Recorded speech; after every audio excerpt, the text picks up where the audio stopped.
Сәлем достар, жаз айында таптырмас сусын үй жағдайында дайындайтын боламыз.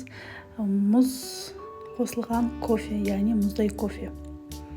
Яғни бұны біз сырттан кафе, ресторандардан сатып алсақ, 1500-2000 теңгеге аламыз, үй жағдайында тиын-тебенге жасауға болады.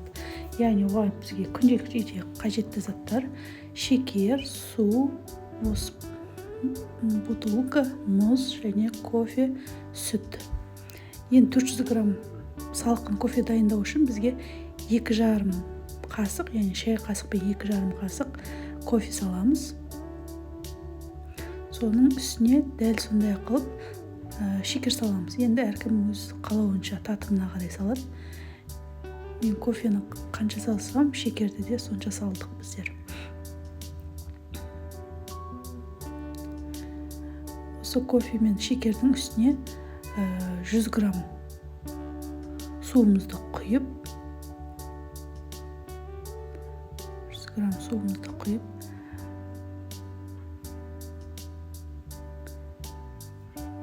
қақпағын жауып, бір 30 секундтай шайқаймыз.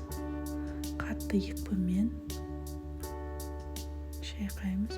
Сонда бізде әдемі көбік пайда болады. Сосын арнайы менде стакан, 400 граммның стакан, бір реттік пайдаланатын.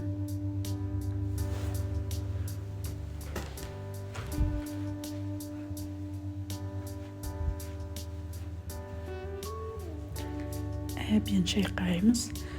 Қаншалықты көбірек шайқасақ, соншалықты көбігі көп болады. Кофе машинада дайындалған кофеден кем болмайды. Осы дайындалған сұйықтығымызды стаканға құямыз. Оның үстіне дайындап қойған мұзымызды саламыз. Және оның үстіне 100 грамм сүтімізді құямыз. Қанша су құйсақ, сонша сүт құйдық. Болды. Кофе дайын. Ішіп көрсеңіздер болады, дәмді, керемет. Жаздың күні таптырмайтын сусын. Дайындап көріңіздер.